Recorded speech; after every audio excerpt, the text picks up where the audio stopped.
All right. So to start with, if you'll just kind of tell me a little bit about you, your history in education, and what's led you to wanting to be a principal. Okay. Well, I taught middle school for 5 years. I started doing the principal certification program through SFA about 4 years into my teaching. It was kind of after I was in Dr. Lamb's, one of our previous superintendent, Inspiring Leadership Academy, and that kind of sparked the interest of, hey, maybe I should go a little bit further than just in the classroom. I love teaching in the classroom. I think being a classroom teacher is an important step to becoming a principal, just because you kind of have a better idea of what the needs are of your teachers and of your staff. But I just want to be able to help as many people and as many kids as I can do well in their education and feel safe and at home in their education. Okay. What would you say makes an effective leader? I think the main thing that I would look for in an effective leader is someone who's willing to listen and adapt. Not just, I'm the leader, so it is my way or the highway, but someone who's willing to sit with the people that are affected by the decisions that they make and say, hey, what do you need from me? What do I need to change? What could have been done different? What, just assess what their needs are. Okay. So what would be some indicators, like in a school setting, if you have a high-functioning, effective leader, what does that look like? What does the school look like as a result of that? I think one way to kind of identify an effective leader would be if the school works cohesively as a whole. Like whatever classroom you go in, whether it's an art room, a social studies room, a math room, they're all following the same expectations. They all have their objectives. They all have some sort of teaching happening. I think it also looks like heavy parent involvement. So if there's a lot of parent nights, or if the staff feel comfortable and confident contacting home and getting the parents involved in their children's education, I think it will also result in a positive community outlook. So people in the community will think, hey, this is a good school, I want to send my kid to this school. But just having those kind of cohesive parts working together. Right.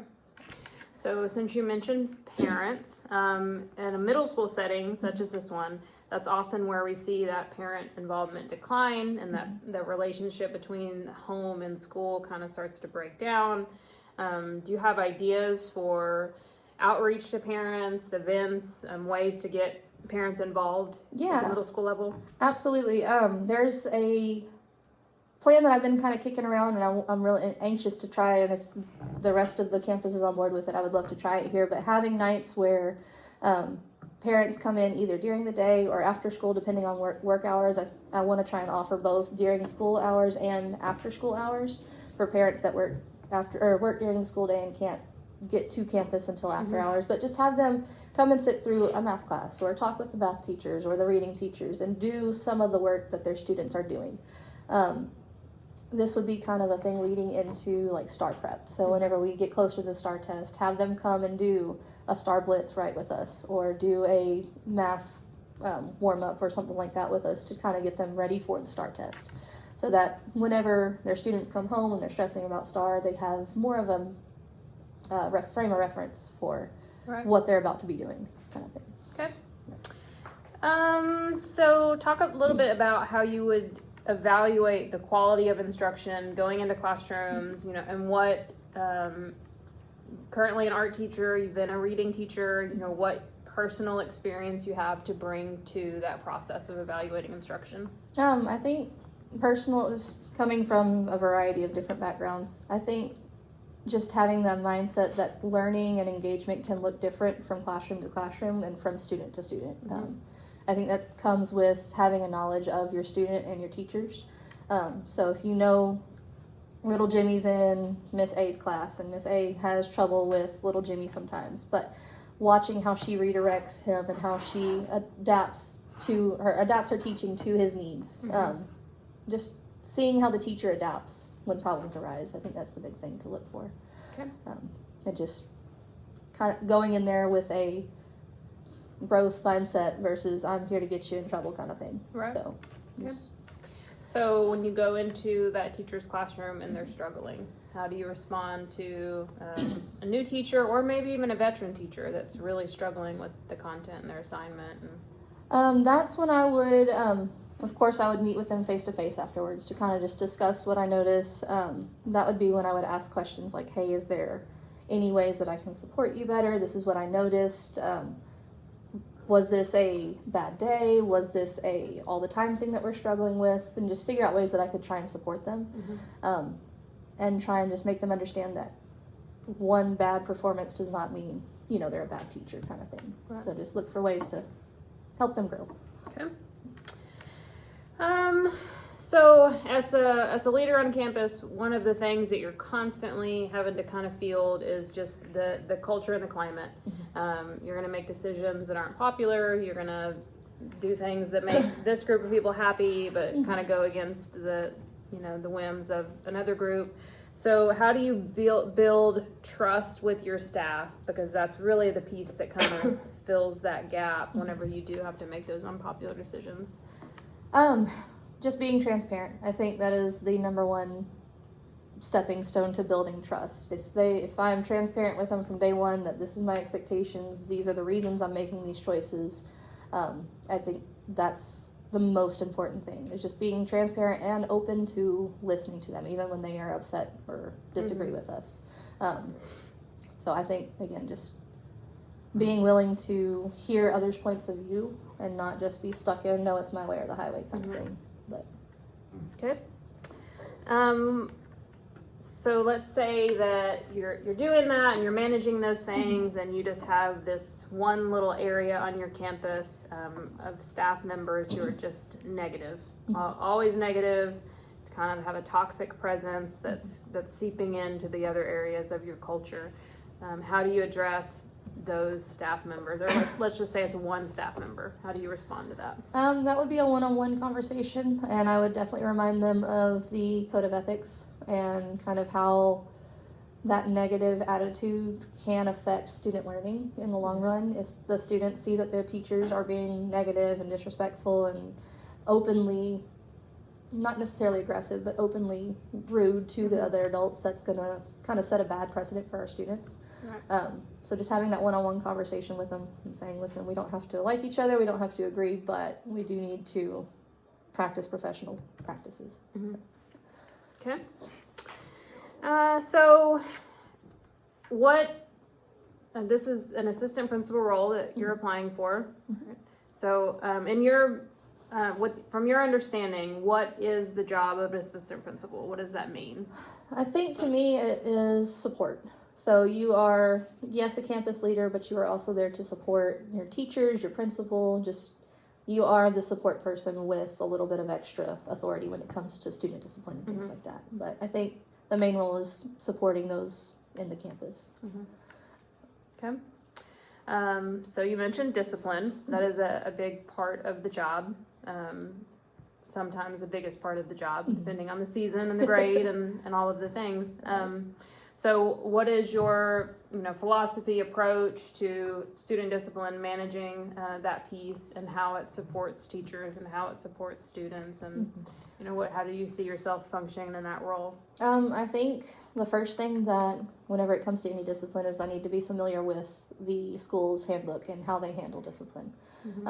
Again, I think it's where a knowledge of your students and your staff come into play as well. Everything's not black and white when it comes to discipline. There's a lot of situational things that happen during discipline, and to make sure that everybody gets the same fair punishment for XYZ, we need to look at the situation, if it's a repeated behavior, if it is a one-time behavior, what were the things surrounding that.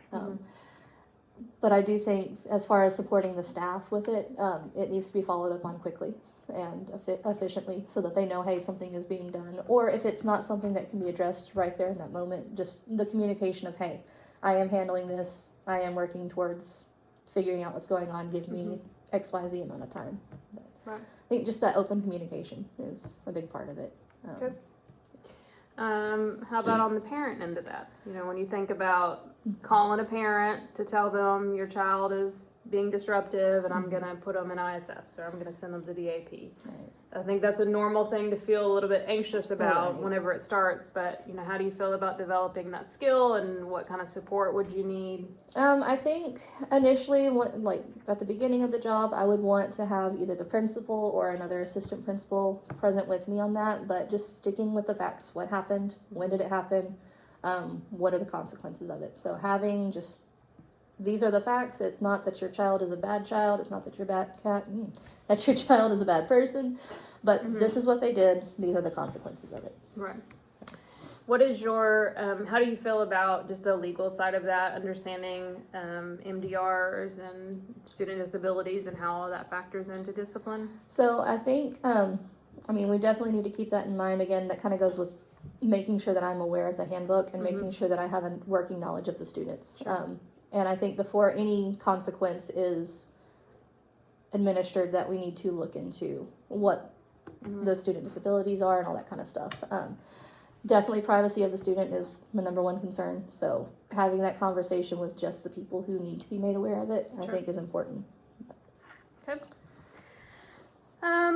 So tell me about a time when you had to have a difficult conversation with someone and kind of how that went, how you have developed that over the years and how you feel about that kind of scenario at this point. It is definitely something that took me a little bit to get comfortable with, and there's still a lot of area for me to grow with that. But there was a time when I had to have a conversation with a coworker at mine before I even started in education. I was the team lead at that point, and she was constantly showing up to work late. She was constantly wearing headphones when they weren't allowed. She was consistently being negative and being kind of a Debbie Downer. And so I had to have a conversation with her about, hey, you are my friend. I trust you. You're a coworker, but we are not able to complete the tasks that we're supposed to, and we are starting to see a negative effect within the team because of you not showing up on time, because of the negative attitude, and because you're just not pulling you're not pulling your weight, holding up your end of the deal. So she responded pretty okay with it. She was a little bit upset for a little bit, but after working through it, she started to kind of understand, hey, I am a part of this team. If I want to make it work and I want everyone to do well, I need to pull my weight on it. But, and we're still friends today, so it worked out for the best. It's good. It's always a good outcome. Yes. So let's look at a couple scenarios. Okay. Let's say you have a veteran teacher and she receives multiple parent complaints saying that she's just not teaching the students what she's supposed to, and it's someone who has been in the classroom. One of the things as someone who's been in the classroom for about 5 years, which is where I was, and you become considered a fast track administrator. Okay. What comes with that is still a love for the classroom. You're not burnt out, and that's a good thing. But also, when you are working with veteran teachers, there's a little bit of a stigma that hangs there of, I taught longer than this person Right. has been in education. And so, with that in mind, approaching that veteran teacher, knowing that you have some parent complaints, what are your first 3 steps in fielding those complaints and addressing that? So the first thing I would do is I would kind of just make note of what the parent complaints are. That way, whenever I do come and speak to this teacher, I have specifics, not just, hey, parents are complaining about you. Excuse me. What's going on? So having specific details, and then I would myself review the TEKS or whatever curriculum they were using for that particular class to make sure that I had a working knowledge of what was supposed to be taught, and do my own investigation before I just believe the parents right off bat. Not saying they would lie, but we all know middle schoolers, well, I didn't learn anything kind of thing sometimes. But just make sure that I do my research on it so that whenever I go in to have that conversation, I am able to understand what I'm talking about. Right. And then I would schedule just either a meeting after school, before school, during conference, and just have a conversation, ask her about how she's teaching things, what she's been using, what tools she's using, if there's anything that I could do to support her, or if she wants to try anything new. I would also come with some potential activity ideas. So being a veteran teacher, I know sometimes we've done the same thing over and over and over again. It worked 5 years ago. Why not keep using it? I think sometimes it is maybe we're afraid to try something new, or it's easy and I don't have to prep it. So if I come in with something already prepared, then maybe they would be more willing to, hey, let me try this out. And then that could kind of spark a little bit more of some initiative on changing up how they do things. But just having that open conversation, nothing accusatory, just, hey, this is what's going on, help me understand, kind of thing. Okay, another scenario. Okay. You put out a climate survey, and the feedback that you get shows that your staff are a little bit disgruntled about behavior and how student behavior is being fielded by the admin team. So how do you respond to that, and what changes do you put in place either to, communicate kind of the gap, what they know and what they don't know, and their questioning, and address that? I would start out by acknowledging. I would send out like an email saying, hey, I have reviewed all the feedback. These are the things that I'm noticing that you are wanting us to do better about communicating, work on, something along those lines. And I would give a timeline. Allow this amount of time for me to work on a way to clarify what is being done, how it's being done, and get the information out to the teachers that they need to know. They don't need to know all the things, but sometimes just knowing, hey, something's been done is a good way to kind of put an end to that. Right. But I think just communicating again. Yeah, a lot of the time, where that mistrust and upset comes from is filling in the gap with our own assumptions. And so when we can fill that gap with some trust and transparency, I definitely think that's a good strategy. All right. Let's see.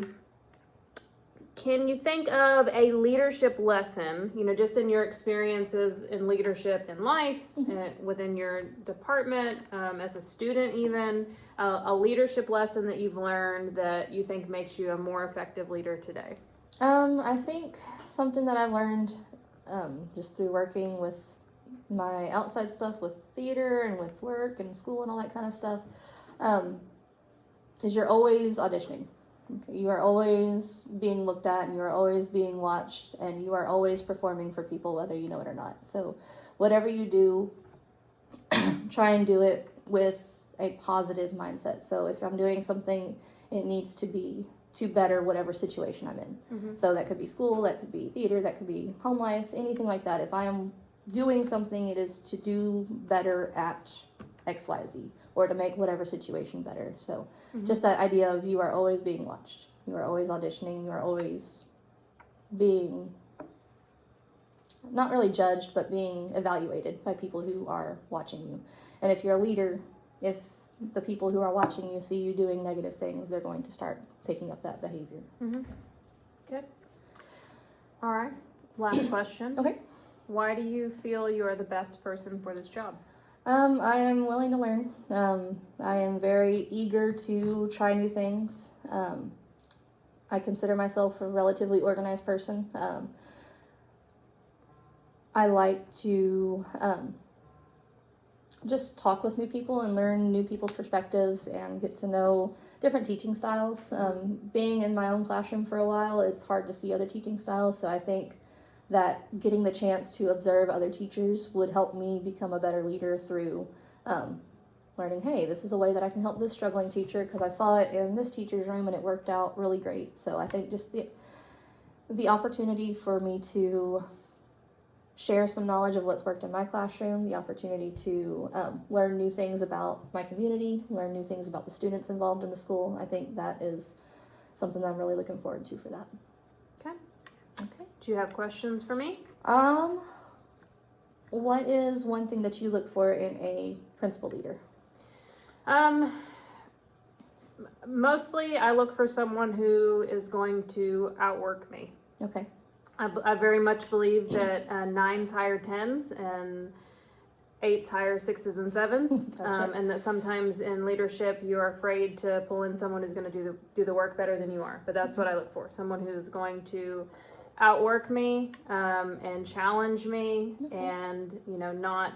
We too often hire for friends instead of, I need someone across the table from me that's going to ask the hard questions, poke holes in the plan, and then really be able to roll up their sleeves and do the work, because that's the job. It's a lot of work, and it's often messy, but just want someone who's going to get in it with me and stand there and be there even whenever the outcome is not all positive. Right. So. Okay. All right. Well, I think that's all I've got. Okay. Thank you so much for your time. Yep. I appreciate it.